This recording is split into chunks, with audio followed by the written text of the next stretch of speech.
And if you can't compete against that unless a homeowner says, I'm not going to sell to one of you, I'm going to sell to a single buyer. A single buyer. Right. So, Roland, it's a number of things here. Number one, thanks for bringing the sister on, Courtney Johnson Rose, to deal with this issue. So you're absolutely correct. Vice President Kamala Harris had a plan to build 3 million new homes in the first 4 years. Also, one of the things that she talked about, and Black Enterprise had an article dealing with this. Here's how Vice President Kamala Harris's economic plan would help Black Americans. She would also crack down, stop Wall Street investors from buying and marking up in bulk homes. OK, we've talked about this here on this show and how this is buying up stock and it drives up the value of homes. Also, she had a plan for down payment assistance for first time home buyers, $25,000 down payment support. Now, the Biden-Harris administration, starting on day one with Executive Order 13985, that this Luciferian convicted felon just revoked this week. OK, that was dealing with diversity, equity, and inclusion, and focusing on rooting out systemic discrimination in various agencies within the government. One of the things they were focusing on is assisting Black landowners in resolving title issues, and this deals with heirs property. And heirs property is one of the heirs property loophole is one of the ways we have historically had land stolen from us, especially when we own land like farmland that was handed down from generation to generation, and it had multiple owners. So what happened was, if one speculator bought the land from a portion of the land from one of those landowners, like in the family, because of this loophole, it gave them the ability to take over more of that land. And a lot of us didn't understand this. It wasn't handed down properly, just like you said. They're dealing with the title deeds, things of this nature. We didn't understand it. So the Biden-Harris administration, this is one of the initiatives they were cracking down on and helping African Americans hold on to land.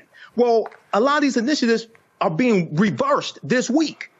And a lot of our people didn't even know what's taking place. So this has been a devastating week. When you look at all these executive orders and initiatives that this person, that Donald Trump has put in place, this has set us back decades. Folks, home ownership, significant issue in this country. I have been telling y'all this for the last 5 years, that the problem in America is low housing stock. As a result of low housing stock, the current homes have dramatically increased.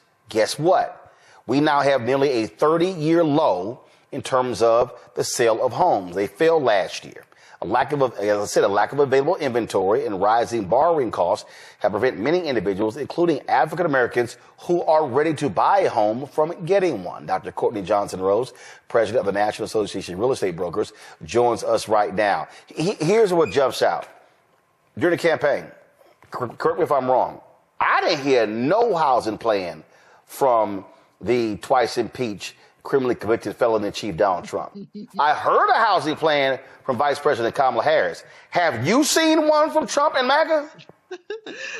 Vice President Harris had a plan to build millions of houses, which is what we need in this country, millions of homes to fill this gap. But no, I did not see a housing plan. And this week, with all of the executive orders going on, I haven't seen any executive orders focused on housing in this crisis in America. So how do we deal with this? Because, again, this is the thing. People were angry and upset during the election, complaining about the cost of housing, rent being too high. And the reality is, this is not that hard. We are millions short in terms of housing stock. We did not build enough homes between 2010 and 2020. We have not built enough homes since 2021. And so we're at a deficit. You take that with also baby boomers choosing to stay in their homes, first of all, living longer, not moving into nursing homes, not moving in with family. All of these things contribute to the issue. And so it's not necessarily rising interest rates, because if interest rates were low, you still don't have enough houses. You don't have a house. You don't have enough houses. One more thing that we have to add to that, particularly in our community, Roland, we see institutionalized investors buying up the available housing stock. I'm in Houston, your hometown. Last year, we had almost 20% of the housing stock, particularly in our communities, that were being bought up by institutionalized investors. So you add that to the pot as well, and you just don't have enough inventory. So what do we do? I mean, at the end of the day, unless you have an aggressive federal housing plan, even though the federal government doesn't build houses, there has to be incentives on that level. But you also have got to make changes on a local level when it comes to local laws. Yes. So one, incentives. You are 100% right. We have to be able to incentivize builders to be able to go out and build housing. In addition to that, we also have an aging housing stock. So we also have a problem in our communities that there's homes that are sitting there that are blighted, that are not able to be habitated by families. We need to have more renovation products. Cities, municipalities can help with this also too, to bring these homes that are again, out of the housing stock back in. We also have in our neighborhoods a lot of infill lots that have never been built on, but there's hard regulations and zoning laws that keep those homes from being able to be built. So again, it has to be a concerted effort. You're right, it has to be federal with incentives. It has to be local and statewide also to help us overcome this particular crisis. Do you have any hope that this administration, Republicans controlling the House and the Senate, are going to do anything about housing? Because I haven't heard nothing. I mean, I haven't heard anything. I heard complaints, heard them blame Biden-Harris. I've heard nothing else. It's so disappointing because this is not just a Black problem. It is an American problem. And housing is the fundamental thing that everyone needs. It's the equalizer, if you will. And for us in our community, it's particularly troubling because it's our number one way to build wealth. This is the part that's so devastating to Roland, is that our State of Housing and Black America report for NARAP shows that there are 2 million mortgage-ready Black consumers. That means they have the income, they have the credit, but there's no house available for them to buy in inventory. Our data also shows that there's 5.4 million Black Americans that are almost mortgage ready or near mortgage ready as well. So the marketplace for us to be able to build wealth is tremendous, but now we need the opportunity. NARAP recently began our NARAP Developers Academy, where we have, and this year we'll graduate 250 Black developers out of our Developers Academy. We are very intentional about this, and our developers are being trained to go into their communities, into urban communities across America, to build homes. So we're going to have to do it ourselves for our communities. We're going to have to rehab the homes ourselves in our community, but we need HUD. We need Fannie, we need Freddie, we need incentives, we need cities, we need CDBG dollars. We have to be able to have the incentives, to your original point, to be able to put these houses on the ground that our community needs. And of course, the problem you have right now is you do not have an administration that cares about specifically dealing with the problem for African Americans. And so it's not like you're going to see federal incentives specifically targeting African Americans when they're trying to get rid of anything that deals with the issue of diversity and equity. Equity, inclusion on it. And the other biggest problem, I can't stress on this enough, is we have to advocate, and NARAB is getting very serious about this in 2025, against institutionalized investors. This is a huge problem, and they target our communities.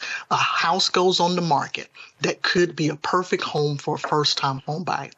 But instead of that first-time home buyer having the opportunity to buy that house, they get outbid by an investor that's buying cash, by an investor that doesn't need any inspections, by an investor that doesn't need an appraisal, and that can close in 2 weeks.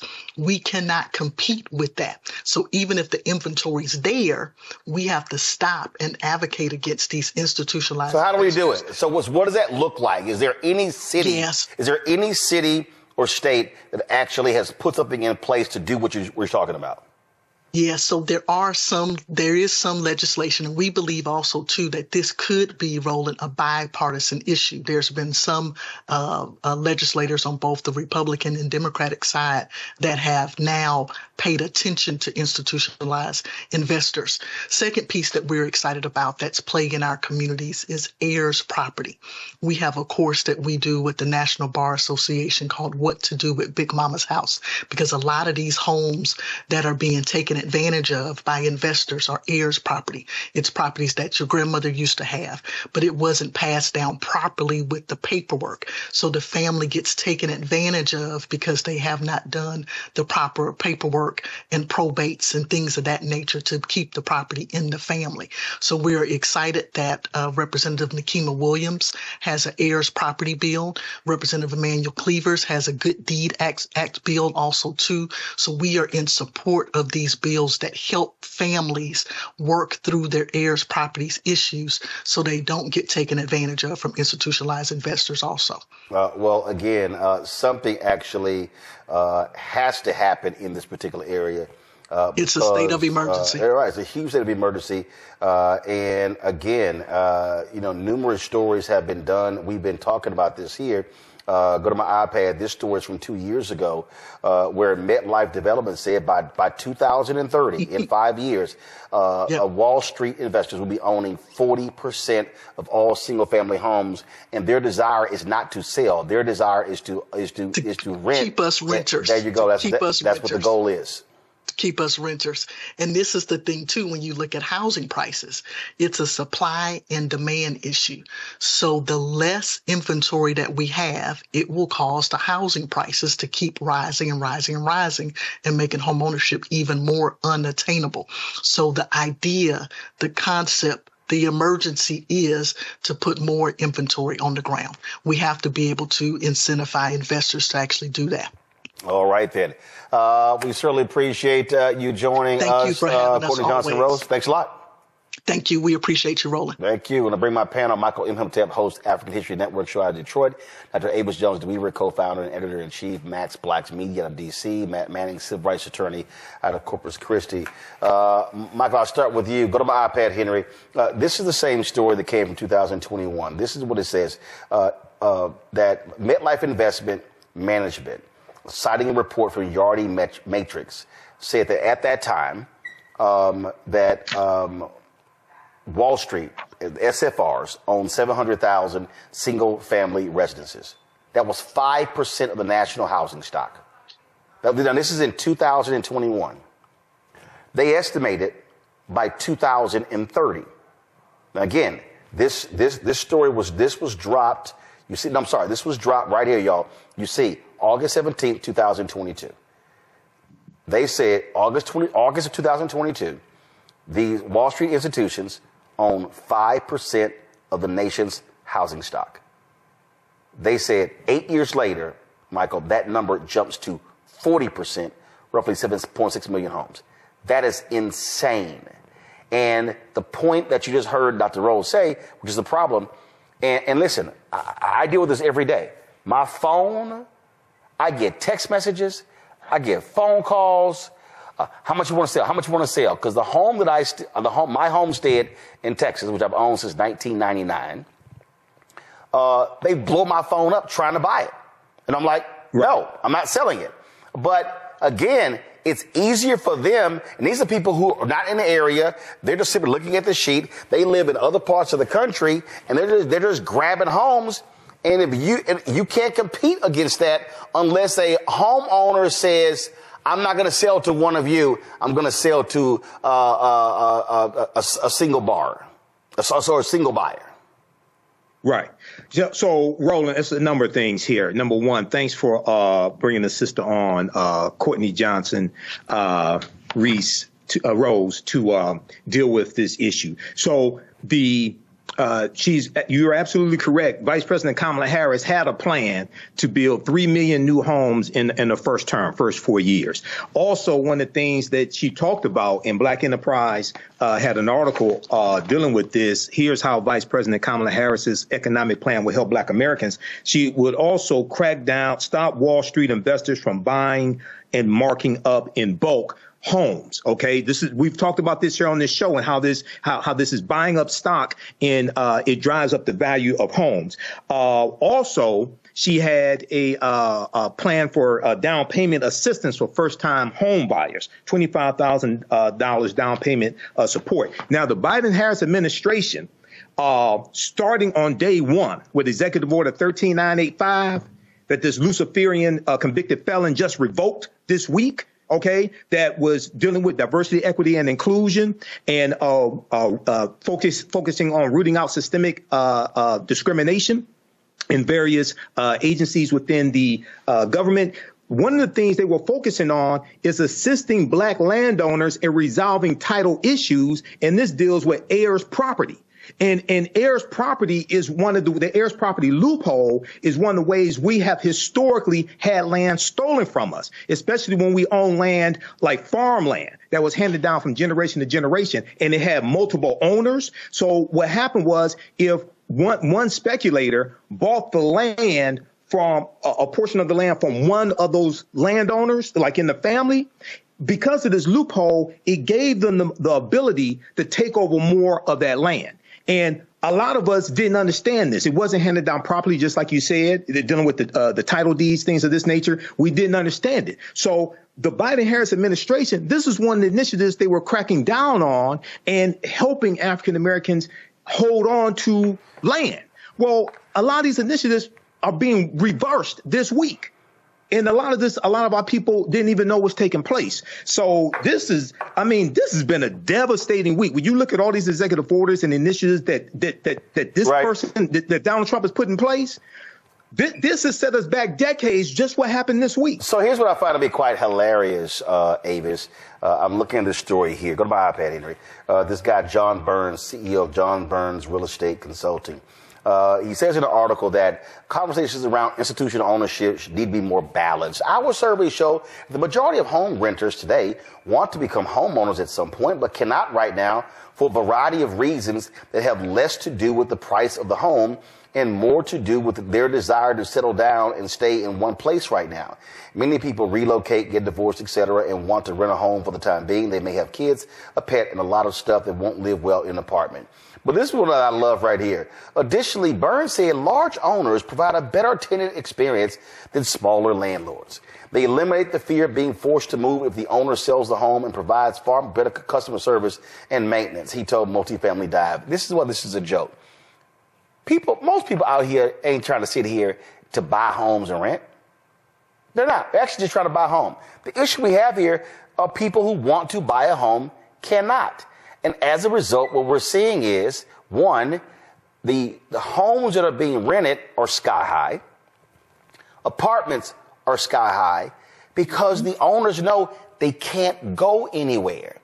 And you can't even talk about a homeless problem in America unless you deal with the problem of low home ownership. Absolutely. And the challenge is right now we have an administration in that just doesn't give a damn in terms of what this would mean for everyday folk who would like to be able to buy a home or would like to be able to at least not have their rents escalate up the wazoo, because you have people who are basically overtaking the market. So they know that they are basically holding them hostage. And so what we have then is an administration that is going to do everything possible to double down on this problem. And it's especially disturbing because, as was just laid out so beautifully, the alternative was clear. The alternative was clear and different, night and day difference between what we have right now But until we get past at least the first years and maybe even 4 full years of this foolishness, I don't see how we pull ourselves out of this, to be perfectly honest. Here's the thing that I think people have to understand, Matt. There's an ebb and flow in our society. So, for instance, when you look at customer service jobs, Walmart greeters, when you look at fast food jobs, waiters, waitresses, things along those lines. Those have always considered to be transient jobs that, frankly, folks who are younger and less education typically are filling. Okay. And then there's an expectation that as you grow older, you become more mature, you move into other areas. And it used to be, we had jobs like grocery cashiers, we had jobs like bank tellers. You had what I call those jobs in the middle.